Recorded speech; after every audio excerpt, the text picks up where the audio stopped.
Salut à tous.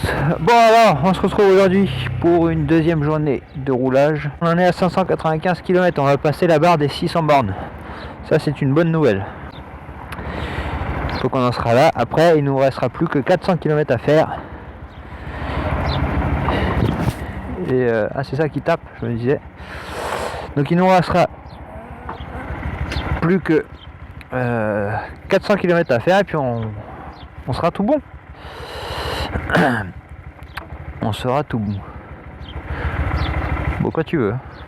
Oh, c'est le feu le plus long d'Europe.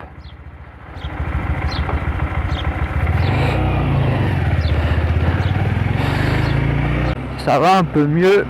Je retrouve un peu le plaisir de rouler.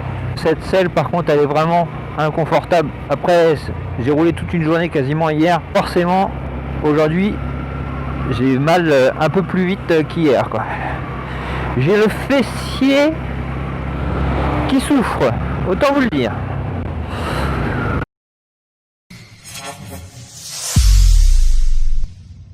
J'ai une petite anecdote à vous raconter qui est plutôt croustillante dirons-nous, plutôt négatif pour moi, qui va passer encore une fois pour un con, parce que je suis mauvais dans la vie, je suis très mauvais. Le week-end avant le confinement, j'ai pu rouler une dernière fois. Je savais pas spécialement que ça allait être le dernier roulage.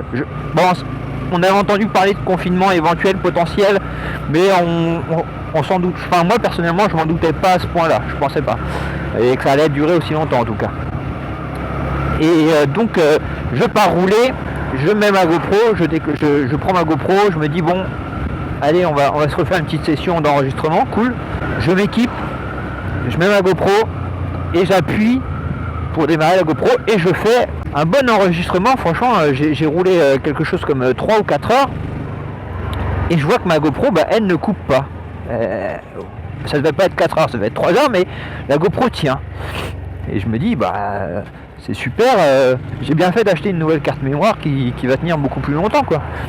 Et puis bon je roule et je vois que la GoPro elle tient toujours, que ça enregistre et je me dis en fait lors de mon premier enregistrement j'ai eu une couille. J'ai perdu un enregistrement qui faisait 10 minutes et je pensais que c'était dû au fait que la caméra avait plus de batterie et en se coupant, je me suis dit qu'en coupant net, en fait le fichier avait été corrompu. Donc je me suis dit, là je me fais pas avoir, ça fait au moins 2h30, 3h que je roule, allez, je coupe l'enregistrement et je le relance, pardon. Donc je coupe ça, je m'arrête, je coupe, je relance et là je regarde si le temps défile, parce que sur la GoPro, à savoir que vous avez un petit écran où le temps défile, et je vois que le temps défile. Bon, mais il a eu du mal à se lancer le chronomètre, mais je vois, hop, une seconde, je dis bon allez c'est bon, c'est parti. Il y a une chose à savoir sur la GoPro, c'est que vous avez deux boutons. Pour ceux qui ne sauraient pas, il y a deux boutons sur la GoPro. Il y en a un sur la partie latérale qui lui sert à démarrer il sert juste à démarrer la GoPro, pas à lancer l'enregistrement, juste à la démarrer. Donc vous pouvez démarrer votre GoPro, rentrer dans vos menus, faire vos réglages, et une fois que vous avez fait vos réglages, vous pouvez à partir de là, si vous le souhaitez, lancer un enregistrement, prendre une photo, voilà, faire tout ce que vous voulez, mais vous avez accès à votre menu comme si vous déverrouillez votre téléphone, tout simplement.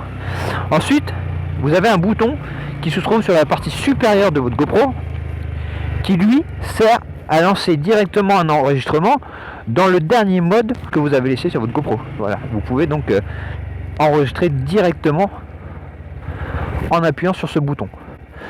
Donc c'est un bouton que moi j'utilise parce que j'équipe le casque de la GoPro et ensuite une fois que je suis bien équipé et que je suis prêt à partir et que je veux relancer mon enregistrement, j'appuie directement sur le bouton parce que ça m'évite vu que je mets la GoPro dans une cage, ça m'évite de la démarrer, de lancer l'enregistrement, ensuite de mettre dans la cage, je perds quelques secondes qui sont pas précieuses, mais bon, vu que j'ai pas beaucoup de temps, voilà, c'est toujours ça de gagner. Moi je me connais, vu que je suis quelqu'un de mauvais, je sais que je suis capable. En fait avec la cage, vous n'avez pas trop la sensation, vous ne sentez pas bien avec la cage et les gants si vous avez correctement allumé la GoPro. Et sachant que je peux effectuer une pression incorrecte sur le bouton et ne pas démarrer du tout ma GoPro, j'ai appuyé longuement et fortement sur la GoPro afin de la démarrer. Je je roule, donc je fais mon enregistrement comme je vous ai expliqué. Et une fois que j'ai fait mon enregistrement, je rentre chez moi tout content, tout fier. Je branche la caméra sur mon PC et là je vois qu'en fait j'ai une vidéo qui fait quelque chose comme 3 ou 4 minutes à peu près pour un enregistrement d'environ 2h30, 3h. Et là je me dis, il y a un problème. Donc effectivement il y avait un problème parce que la vidéo était totalement accélérée. C'est-à-dire que les 2h30, 3h étaient compactées en 3-4 minutes. Donc j'avais bien l'entièreté de ma matinée, mais en accéléré, voilà. En restant appuyé, j'ai déclenché un raccourci de la GoPro. C'est-à-dire que sur la GoPro, si vous appuyez simplement, si vous effectuez simplement une simple pression d'une petite seconde, ça va vous faire tac, vous allumez la GoPro, vous lancez l'enregistrement. Maintenant, si vous maintenez une pression dessus, que vous restez appuyé, je sais pas, admettons comme ça, tac, j'appuie, je reste appuyé, tac, je lasse. Là, vous êtes à 3-4 secondes peut-être.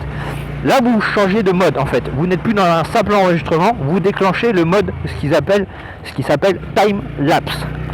Donc pour ceux qui ne sauraient pas ce qu'est un time lapse, en fait, c'est un enregistrement sur plusieurs heures qui va être accéléré. Vous aurez, par exemple, pour vous donner un exemple type, ce que vous pouvez faire, vous allez sur un pont. Nous ici on a la Marne.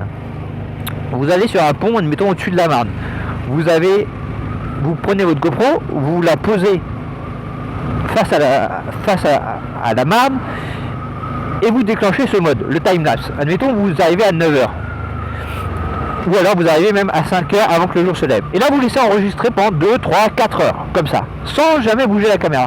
Et bien vous allez avoir un enregistrement qui va, vous allez plutôt avoir une vidéo qui va faire 3-4 minutes où vous allez voir en accéléré le lever du soleil. Vous voyez, c'est un peu l'intérêt de ce mode time-lapse. Ou encore, par exemple, quand vous regardez des vidéos tuto, vous pouvez voir en accéléré, par exemple, quelqu'un qui va faire du bricolage et vous allez voir une évolution en 2-3 minutes, ça va aller très vite. Ou alors, par exemple, vous pouvez voir ça, il y a des villes, lorsqu'elles font des chantiers, ont des caméras de ce type qui enregistrent de cette façon. Ça vous permet d'avoir une vidéo qui fait 5-6 minutes et vous voyez en 5-6 minutes un bâtiment sortir de terre avec les gens qui vont... Vous voyez ce que je veux dire? Et bien c'est ça l'intérêt du time-lapse. Donc moi j'ai déclenché ça et j'ai perdu toute ma vidéo. Je ne pouvais plus rien en faire. J'avais mon son qui est pris, si vous me suivez, vous savez que le son je le prends à part. C'est-à-dire que j'enregistre sur mon téléphone le son avec un micro-cravate et j'avais le son, je me suis dit putain, en ralentissant peut-être que si je colle le son, vu que j'ai un bon son, vu que c'est ma chance d'avoir enregistré le son à part, parce que quand vous faites un time lapse, il n'y a plus de son, vous n'avez pas le son qui va avec forcément puisque tout est accéléré, vous n'allez pas avoir des briefs de son, donc c'est à vous après de mettre une musique par dessus. Mais moi j'avais j'avais le bon son et je me suis dit en ralentissant et en collant mon son à moi, c'est bon, j'aurai une vidéo. Mais non, parce que forcément le timelapse, donc comment ça fonctionne, d'après moi, je suis pas expert, mais si je comprends bien, en gros, au lieu, quand vous avez des modes 60 FPS, ce qu'ils appellent 60 FPS, 50 FPS, c'est quoi? En fait, vous allez avoir 60 images par seconde qui vont être capturées, ou 120 images par seconde, ou plus, ou moins, ça dépend, qui vont être capturées pour faire votre vidéo. C'est-à-dire que votre vidéo, en fait, forcément, c'est pas quelque chose de fluide, c'est un enchaînement de photos de manière rapide, donc 60 images à la seconde, qui vous permettent d'avoir une vidéo fluide avec des mouvements fluides. Maintenant, si vous faites un time-lapse, vous n'êtes plus du tout sur cette prise de photo. Ce n'est plus du tout 60 ou 120 FPS. Ça va être... franchement, je ne sais pas du tout à quoi ça correspond, mais je vais vous dire une grosse bêtise, mais pour que les gens comprennent bien à quoi ça correspond, pour ceux qui ne sauraient pas ce qu'est un time-lapse, c'est vous allez avoir une image toutes les 4 secondes ou toutes les 10 secondes. Voilà, ça fait paf, ça prend une image, 10 secondes plus tard, paf, ça reprend une image. Alors que quand vous faites une vidéo classique, là moi par exemple je suis en 60 fps, donc 60 images par seconde, ça veut dire qu'en une seconde, vous avez la caméra qui prend, c'est comme si elle prenait 60 photos si vous voulez. En une seconde. Ça fait bah, je peux même pas aller assez vite pour vous décrire le déclenchement. Mais voilà, en gros, à quoi ça correspond le timelapse pour ceux qui ne sauraient pas. Moi je l'ai appris à mes dépens. Et si je peux vous éviter une tête déconvenue, je dirais.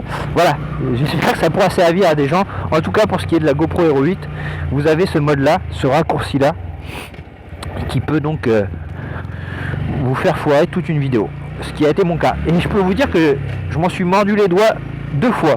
Je m'en suis mordu les doigts le jour où j'ai tourné, donc ce samedi, et je m'en suis mordu les doigts pendant le confinement, que je me suis rendu compte que je n'avais plus rien à travailler. Ça aurait pu m'occuper, j'aurais eu 3 ou 4 heures et j'aurais pu faire peut-être 1 ou 2 ou peut-être 3, je sais pas, 3 vidéos, donc autant de montage, autant de temps à m'occuper. Et là je me suis fait chier et j'avais rien pour m'occuper, j'étais vraiment dégoûté.